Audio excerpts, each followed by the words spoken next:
국내외 경제 이슈를 알기 쉽게 쏙쏙 배워보는 시간. 금요일의 남자, 홍기빈 글로벌 정치경제연구소장과 함께합니다. 어서 오세요. 네, 안녕하세요. 네, 오늘은 어제 오전부터 뜨거운 이슈죠. 태형건설 워크아웃 신청 이야기부터 해보도록 하겠습니다. 태형건설은 시공 능력 순위 16위의 중견 기업인데요. 어제 워크아웃, 기업의 재무구조 개선 작업을 신청했다는 건데 먼저 이 워크아웃이 어떤 절차인지 짚어주시죠. 네, 알겠습니다. 이 많은 분들이 워크아웃하고 이 법정 관리하고 이제 헷갈리시는 경우가 많아요. 예. 근데 이제 법정 관리라고 하는 건 우리가 이제 잘 알고 있는 법정 관리라고 하는 거는 기업이 이제 경영이 어려워져서 파산 상태를 맞게 됐을 적에 경영권 자체를 갖다가 이제 법에다 넘기는 거죠. 예. 그럼 이제 법정 관리로 들어가게 되면은 거기서 이제 경영권은 넘어가게 되고 거기서 이제 기업 매각 절차라든가 들어가게 되는데요. 네.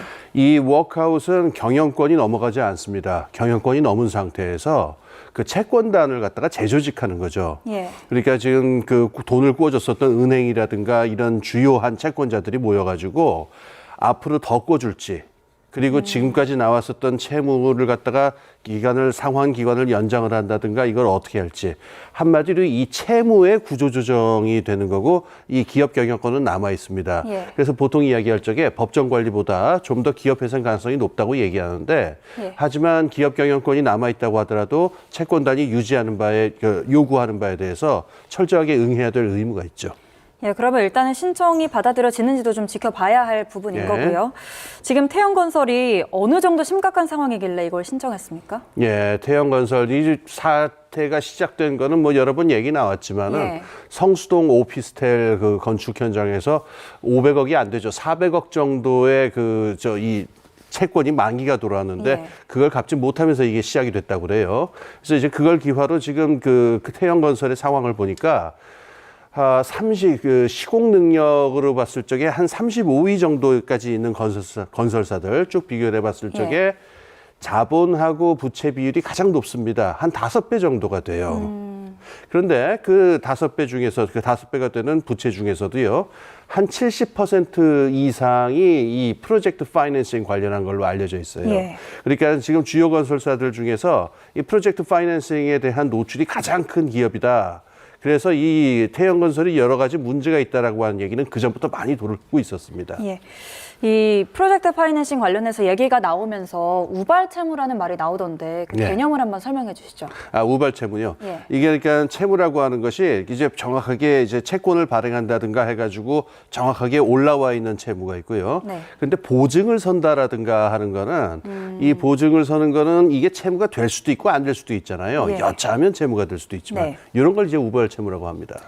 그러면 이게 시행사로부터 이제 시공사가 보증을 섰는데 예. 그게 이제 우발 채무고 분양이 뭐 그렇습니다. 되고 안 되고에 따라서 뭐 또 차이가 있게 그렇습니다. 되는 그러니까 거죠? 이제 프로젝트 파이낸싱에서 고질적으로 나타나는 문제죠. 예. 이거는 이 사업이 순탄하게 진행되는 걸 전제를 하는데 네. 만약에 되지 않을 경우에는 이게 보증을 섰던 부분이 모조리 채무로 바뀌니까 이게 굉장히 위험해질 수가 있습니다.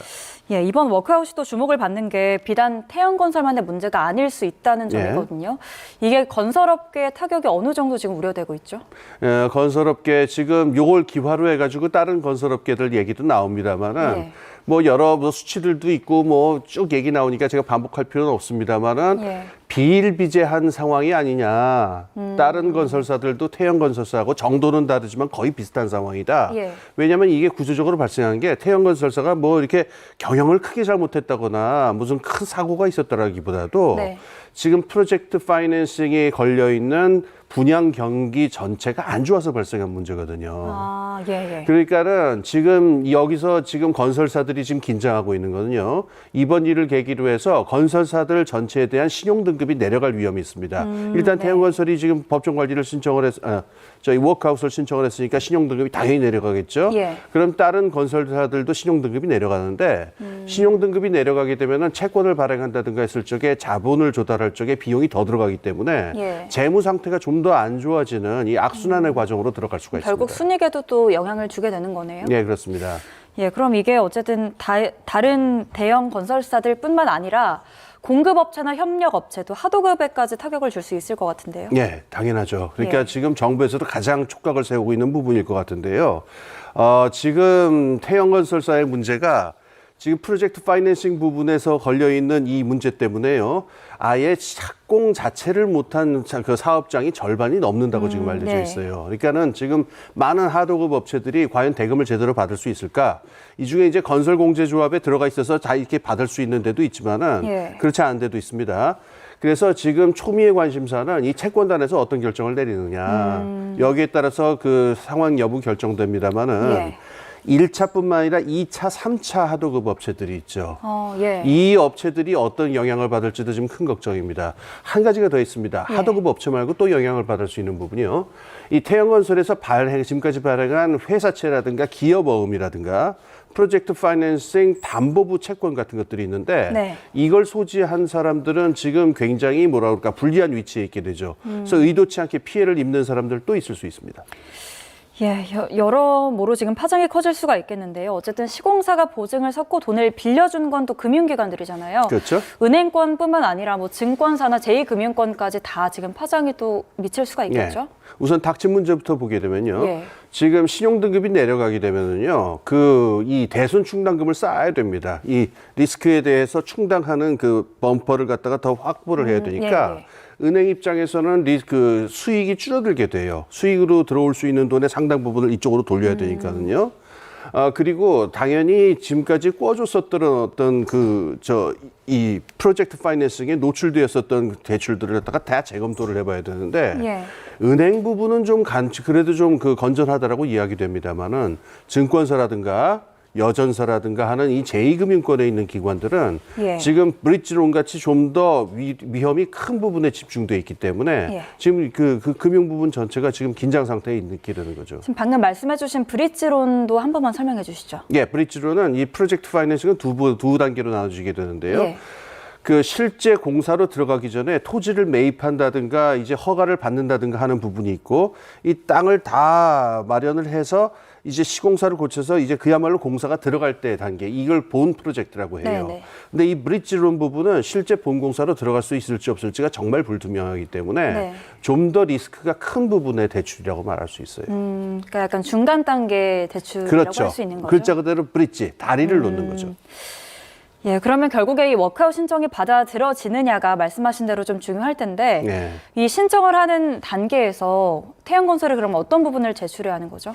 이제 자구 노력을 제출합니다. 그러니까 채권단은 당연히 그러니까 아주 쉬운 용어로 얘기하자면 이게 이른바 빚장이거든요. 빚쟁이들 네네. 입장에서는 빚을 받을 수 있는 어떤 확실한 계획을 가져와라라고 하는 걸 요구하니까 지금 태영건설의 그 지주회사죠. 홀딩스에서 돈 될 만한 거는 다 팔아가지고 빚을 갚겠다라는 약속을 해서 채권단을 납득을 시켜야 돼요. 네. 그래서 지금 홀딩스에서 먼저 팔겠다라고 나선 거는요. 이 에코비트라고 하는 회사가 굉장히 이제 그 내실이 있는 회사라고 알려져 있습니다. 예. 회사 가치도 굉장히 높고. 그래서 요거를 팔겠다라고 해서 이걸로 빚을 갚겠다는 얘기는 지금 나왔는데 지금 쟁점이 되고 있는 거는 아시겠지만은 태영건설사가 SBS 방송사의 그 소유주가 되잖아요. 예. SBS 방송사를 매각할 것이냐가 지금 자꾸 지금 논쟁이 되고 있는데 근데 태영은 또 지키겠다는 입장이잖아요. 일단은 지금 지키겠다는 입장입니다. 예. 하지만 지금 아까 워크아웃이라고 한 건 말씀드렸지만은 워크아웃으로 만약에 들어가게 되면은 좀 속된 말로 얘기하면은 칼자루는 사실 채권단으로 넘어가게 됩니다. 그러니까 꼭 이걸 팔지 않겠다라는 뜻을 과연 끝까지 관철시킬 수 있을지 그건 예. 두고 봐야 될 겁니다. 그럼 어쨌든 뭐 자회사 매각이나 뭐 감자 또 구조 조정까지 다 가능은 할 텐데 그렇습니다. 결과적으로 이런 것들을 해서 제출했을 때 일단 뭐 자세한 건 알려진 바가 없지만 받아들여질 가능성은 어느 정도로 보세요? 그건 일단 가져오는 내용을 봐야 되겠죠. 예, 근데 지금 그렇죠. 에코비트 회사도 굉장히 내실이 있는 회사고 이제 비싼 값으로 팔 수 있는 회사다라고 예. 얘기 있으니까 하지만 방금 말씀드린 대로 이제 SBS 방송에 대한 지분 청산 문제 요걸 10% 이상으로 할 것이냐 말 것이냐 이런 문제가 아마 쟁점으로 떠오를 것 같습니다. 예, 그럼 만약에 워크아웃이 신청을 한 게 수용이 되면 채권단 측에서 어떤 절차를 좀 진행하게 되는 거예요? 그러면 이제 여러 가지 이거를 가지고 계속 논의를 하게 되겠죠. 예. 그래서 이걸 갖다가 납득을 할 수 있다라고 한다면은 그 받아들이겠지만은 납득을 할 수 없다면 좀 더 많은 걸 요구하게 되겠고 그 과정에서 이제 채권단들도 이제 좀 더 추가적인 대출을 해준다든가 기한을 연장해준다든가 네. 이래서 기업을 살리는 이야기들을 이제 하게 되겠죠. 네, 뭐 여러 가지로 후폭풍이 거세할 거라는 전망이 나오는데 뭐 네. 피해가 최소화돼야겠고요. 이번 사태를 작년에 레고랜드 사태랑 비교하는 경우도 있는데 비교했을 때 어떤 차이가 있다고 봐야 할까요? 저는 뭐 똑같다고 비교할 수는 없다고 생각합니다. 예. 왜냐하면은 작년 레고 사태는 굉장히 우발적인 사건이었는데 그 강원도 이제 김진태 지사가 네. 그 레고 기업에 대해서 이거를 지급하지 않겠다라는 얘기가 나오니까 네. 이거는 좀 속담을 빌어서 얘기하면은 청천하늘의 날벼락이었었어요. 너무 갑자기 일어난 일이라는 그렇습니다. 거죠. 그리고 아무도 예측하지 못했던 예. 일이고 지자체가 이렇게 나온 거는 전례가 없는 일이었기 때문에 네네. 그 당시 채권 시장에 들어왔던 충격은 굉장했습니다. 패닉이 굉장했는데 요번 태영건설 사태는 지금 앞에도 여러 번 말씀드렸지만은 익히 알려진 일이고 충분히 말하자면은 뭐 모든 사람이 다 알고 있는 얘기이기 때문에 채권 가격이라든가 여러 가지로 이제 반영이 돼 있다고 봐야 될 거예요. 그리고 작년하고 또 다른 점이 하나 있는데 작년의 경우에는 미국에서 금리를 굉장히 빠른 속도로 인상시키고 있었기 때문에 네. 그 금리 불확실성에 대한 어떤 충격이 있었는데 지금은 미국 쪽에서 금리가 전반적으로 국제적으로 지금 안정되고 있는 상황이라서 예. 이 부분도 좀 플러스 요인이 아닌가 이렇게 봅니다. 예, 어쨌든 비교적 예견되어 있었기 때문에 지금 장기적으로 어떤 영향이 있을지만 좀 보면 될 것 같은데요. 네. 정부는 이 태영이랑 다른 건설사들의 상황이 좀 다르기 때문에 시장의 전반적인 리스크로 연결될 가능성은 좀 적다고 평가를 했습니다. 관련 발언 함께 들어보시죠. 알 수 있는 모든 위험 요인은 이제 관리를 하고 있고 저희는 이렇게 시장 그 불안 심리를 이렇게 관리를 해가면서 그리고 이제 시장에서 이거는 좀 괜찮다라고 하는데 뭔가 좀 자금 지원이 안 된다 이런 거는 저희가 적극적으로 자금 지원을 해나가고 그러니까 한쪽에 자금 지원을 해나가고 또 한 축으로는 PF 사업장 자체에 뭔가 좀 사업성을 높일 수 있는 방안 실행 가능하고 조금 더 효과적인 방안을 저희가 찾아내서 그거를 이제 해나가고 뭐 금리 상황이라든가 이제 매크로 상황이 조금 더 개선이 되면 그래서 조금 더 저희가 생각했던 바대로 연착륙을 할 수 있지 않을까. 네, 정부의 입장 들어봤습니다. 부동산 PF 영착륙을 연일 강조하고 있고 또 그게 가능할 거라고 지금 보는 입장인데요. 이 정부의 이 대책 어떻게 평가하세요? 저도 좀 낙관적으로 보는 편인데요. 예. 뭐 많은 분들이 걱정하시고 지금 뭐 사태가 급박한 건 맞습니다만은 이렇게 생각하시면 될 것 같아요. 시스템 리스크라고 하는 게 있고요. 그냥 리스크라고 하는 게 있는데 시스템 예. 리스크는 시스템 전체를 관리하는 관리 시스템이 관리 메커니즘이 작동하느냐의 문제가 있어요. 예. 근데 지금 우리가 지금 방송에서 계속 보고 있지만은 이거 F4라고도 하시더라고요. 파이낸스 그러니까 금융 책임자 네 분이 항상 같이 지금 다니고 계시는데 예. 그 기재부 장관 내정자분하고 예. 그다음에 금융감독위원장님, 그다음에 금융통화위원장님하고 그다음에 한국은행 총재. 네네. 맞으면 우리나라 금융 시스템을 그야말로 총괄하는 분들인데 네. 이분들이 지금 굉장히 신속하고 빠르게 대응하고 있기 때문에 시스템은 작동을 하고 있다고 봐야 됩니다. 예. 그러니까 지금 이게 예측 못한 일도 아니고 있었던 일이고 익히 알고 있는 일이고 네네. 시스템이 굴러가고 있고 지금 유동성을 발행할 수도 있기 때문에 네. 이게 뭐 그 걷잡을 수 없는 사태로까지 갈 것이냐 저는 그렇게 보지는 않아요. 분명히 관리가 가능한 일일 것입니다. 그런데 지금 좀 사태가 급박하긴 한데 네네. 내년 상반기까지 돌아오는 만기가 돌아오는 이 프로젝트 파이낸싱 관련해가지고 이게 예. 한 2조 4천억 이렇게 이야기 나오는데요. 전체 건설사들이요? 예. 그런데 이게 그 내년 2월까지가 그 절반이 넘어요. 그러니까 오히려 내년 하반기가 되면은 네. 액수가 많이 줄어들는데 예, 일단 상반기까지 굉장히 지금 촉박하네요. 상반기도 아니고 내년 2월. 그러니까 지금 그러네요. 2달 남았습니다. 2달 동안에 지금 만기가 돌아오는 액수가 굉장히 많기 때문에 네.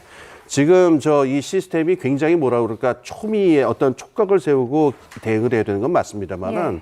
저는 시스템 전체가 대응을 할 수 있는 능력에 대해서는 상당히 저는 좀 낙관적으로 봐야 되지 않나 이런 생각입니다. 예, 우선은 태영건설 이번에 재무구조 개선을 신청을 하면서 당장 발등에 불 떨어진 곳이 이제 아까 말씀하셨던 하도급 업체랑 예. 또 이제 분양을 받은 사람들이라고 했습니다. 네. 그래서 이제 관련해서 발언 잠시 듣고 다시 얘기 나눠보도록 하겠습니다. 분양계약자가 있는 22개 사업장은 차질 없는 분양 이행 등 원활한 입주를 지원하는 한편 필요시에는 주택도시보증공사의 분양 보증을 통해 분양 대금을 환급하는 등 수분양자 보호에 최선을 다하겠습니다. 581개 협력업체의 경우 비가입된 건설공제조합 보증 등을 통해 하도급 대금을 적게 지급하는 동시에 태형건설 매출 의존도가 높은 일부 하도급사에 대해서는 금융기관 채무를 1년간 상환 유예하거나 금리 감면이 이루어질 수 있도록 적극 지원하겠습니다. 네, 일단 하도급 업체랑 이제 분양 계약된 사람들에 대해서 이 정도 대책을 내놨는데 이 정도면 좀 해결이 괜찮게 될까요? 봐야죠. 왜냐하면은 이게 사태가 일파만파기 때문에 네. 지금 드러난 거는 워크아웃 신청을 했다는 것만 드러났지 이게 어디까지 연쇄적으로 일이 벌어질지는 사태가 터져봐야 하는 거니까 네, 네. 제가 방금 말씀드린 대로 시스템이 작동을 해야 된다는 게 그래서 그런 건데 계속 사태를 모니터링하면서 계속 이제 대응을 해야 되는 거죠. 좀 더 네. 두고 봐야 되겠는데 이 아쉬움은 남습니다. 네. 이 프로젝트 파이낸싱 이 위험성이 크게 있다라고 하는 얘기를 작년부터 굉장히 많은 사람들이 했고요. 특히 올해 상반기가 문제다라는 얘기를 많이 했었기 때문에 네. 이건 사실 해묵은 문제라고 봐야 될 거예요. 네.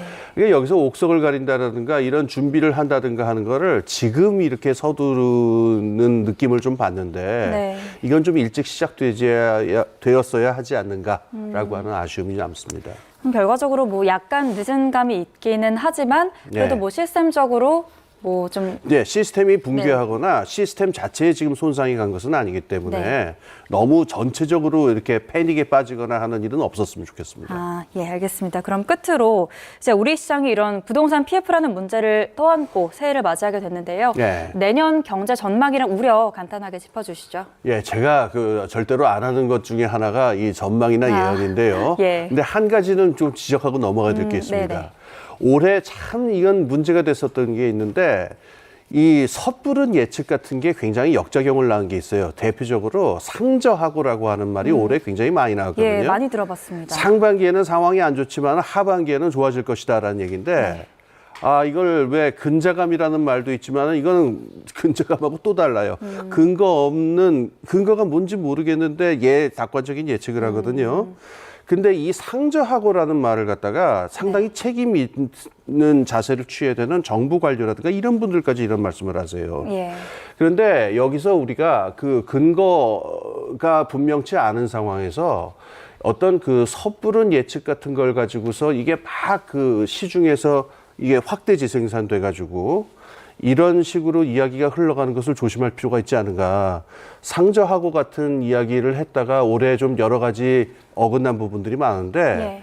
이런 좀 근거가 불확실한 얘기에 휘둘리는 네. 이런 태도를 내년에는 좀 지양했으면 좋겠습니다.